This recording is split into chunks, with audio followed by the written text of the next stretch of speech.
Hello guys, आप सभी का बहुत बहुत स्वागत है। आपका सामाजिक विज्ञान का पेपर आप सभी को पता है 26 फरवरी को आप जो देने वाले हैं वो पेपर देने वाले हैं सामाजिक विज्ञान का। और आपका जो रहेगा हैप्पी एंडिंग है ना, मतलब आपका जो वर्ष है, सत्र है, सेशन है 2023-24 वो समाप्त हो जाएगा। फिर उसके बाद आप सभी को परीक्षा परिणाम आने का इंतजार रहेगा। तो स्टूडेंट्स अपनी परीक्षा की तैयारी को अंतिम रूप देने के लिए आ जाइए। आप सभी के साथ हम जुड़ चुके हैं। यहाँ पर सामाजिक विज्ञान का एक पेपर का पूरा सॉल्यूशन आपको करवाया जाएगा। तो आ जाइए सभी और इस क्वेश्चन पेपर के सॉल्यूशन को भी देख लीजिए। ये क्वेश्चन पेपर आप लोगों के लिए होने वाला है बहुत ही खास। इसमें से भी क्वेश्चन आपको पेपर में देखने को मिलेंगे। तो क्वेश्चन क्रमांक पहला देखेंगे।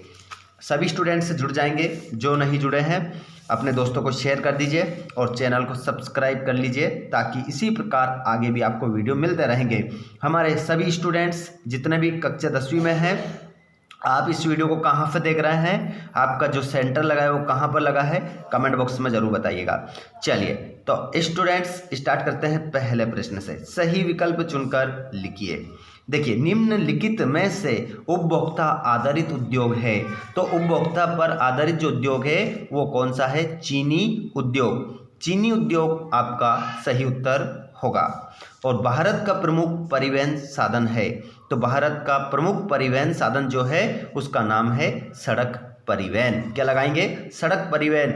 जो भी प्रश्न बताए जा रहे हैं, छपने वाले प्रश्न आपको बताए जा रहे हैं, किसी प्रकार की गलती मत करिएगा। क्वेश्चन नंबर, जनरल डायर का संबंध किस घटना से है? तो यहाँ पर आंसर क्या लगाओगे? जलियांवाला बाग हत्याकांड। जनरल जल गया है ना। जनरल डायर मतलब डायन है ना, ऐसा याद रखना। जनरल जो डायन थी वो क्या कर गई थी? जल गई थी। इस प्रकार से याद रख लीजिएगा। तो जनरल डायर का जो संबंध है वो जलियांवाला बाग हत्याकांड से है। अगला प्रश्न है, ग्रामीण स्तर पर स्वशासन की इकाई है, तो ग्रामीण स्तर पर स्वशासन की जो इकाई है वो कौन होगी? ग्राम पंचायत होगी। जहाँ पर आप राशन लेने के लिए जाते हैं ना, ग्राम पंचायत में ही आपको मिलता है, गाँव में अगर आप रहते हैं तो। देखिए अगला क्वेश्चन, जीडीपी का पूरा नाम क्या है? तो याद रखिएगा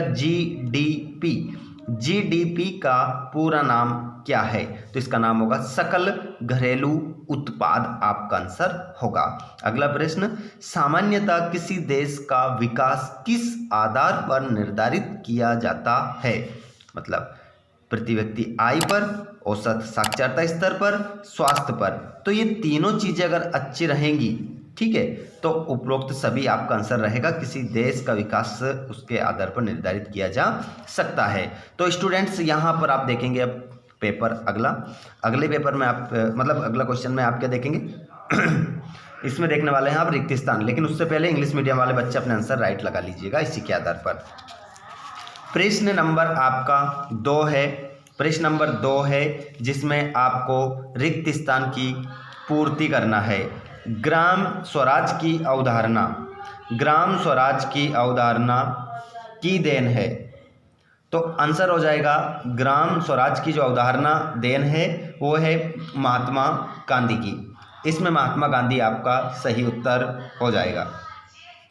ठोस पदार्थों को तरल अवस्था में परिवर्तित कर द्वारा जाया जाता है, तो यहाँ पर इसको कहते हैं हम प्रगलन द्वारा ले जाया जाता है।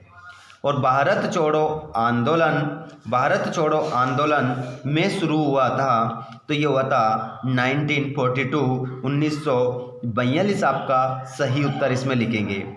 दुनिया का सबसे बड़ा लोकतांत्रिक देश है, तो यहाँ पर आंसर हो जाएगा भारत आपका करेक्ट आंसर होगा। 100 दिनों की रोजगार योजना को क्या कहते हैं बच्चों? इसको मनरेगा आप लिख कर आएंगे, मनरेगा कहा जाता है। और नगर निगम का जो प्रमुख होता है वो क्या कहलाता है? तो उसको हम कहते हैं मेयर। मेयर आप इसमें आंसर अपना लगाएंगे। क्या कहते हैं उसे? मेयर कहते हैं। इंग्लिश मीडियम वाले बच्चे अपने आंसर लगाएंगे। उसके बाद आप नीचे क्या देखेंगे? जोड़ी भी देखेंगे। आइए स्टूडेंट्स, तो जोड़ी आपको बता देते हैं। जैसे चिपको आंदोलन, चिपको आंदोलन को आप किससे मिलाएंगे? वन कटाई रोकथाम। चिपको आंदोलन का एक ही उद्देश्य था कि वन को काटने से क्या करना? रोकना। और राष्ट्रीय राजमार्ग, राष्ट्रीय राजमार्ग को जो मिलाएंगे केंद्रीय लोक निर्माण विभाग। और नेपोलियन की हार, इसको मिलाएंगे 1815 में हुई थी। और हिंद स्वराज 1909। और रिंडरपेस्ट, इसको आप मिलाएंगे पशु रोग है ये।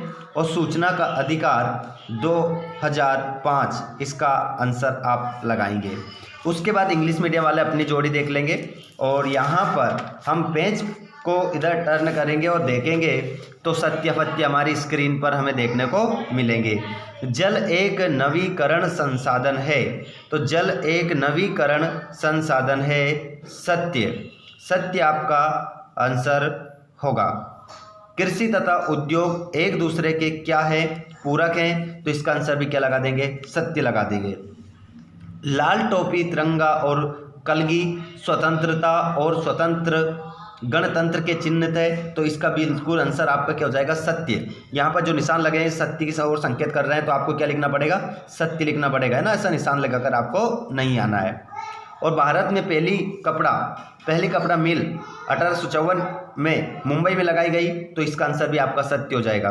और भारत का संविधान धर्मनिरपेक्ष है, तो इसका आंसर सत्य होगा।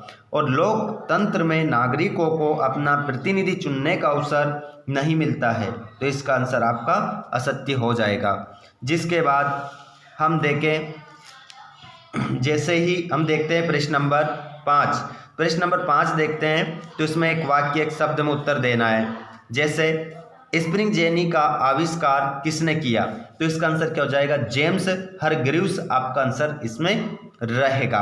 उसके बाद भारत में किस प्रकार की शासन प्रणाली है?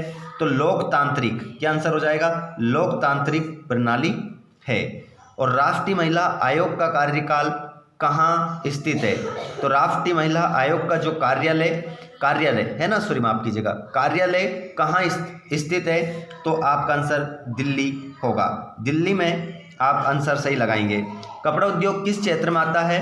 तो ये आता है द्वितीयक क्षेत्र में, द्वितीयक क्षेत्र में आता है।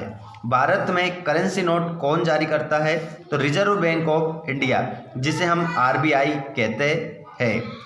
सूचना एवं प्रसार प्रौद्योगिकी को संक्षेप में क्या कहते हैं? IT मतलब सूचना प्रौद्योगिकी, उसे हम कहते हैं।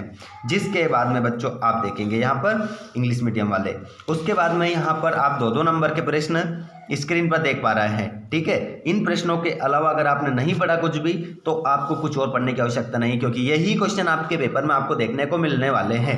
ये क्वेश्चन ऐसे हैं जो हर बार परीक्षा में पूछे गए हैं, यही प्रश्न आते हैं। आप फालतू में दूसरे क्वेश्चनों को पढ़ने में मत उलझिएगा, इन क्वेश्चनों को अच्छे से पढ़ लीजिएगा, आपका क्वेश्चन पेपर पूरा बन जाएगा। ठीक है स्टूडेंट्स, एक से एक वीडियो आपको हम अवेलेबल करवा रहे हैं, तो सभी बच्चे अच्छे से जुड़िए क्लास में, अपने दोस्तों को शेयर कर दीजिए। और इन क्वेश्चनों को अगर आपने याद नहीं करा है तो एक एक बार इन क्वेश्चनों को जरूर पढ़ लीजिएगा, क्योंकि ये क्वेश्चन पेपर में जरूर आपको देखने को मिलेंगे।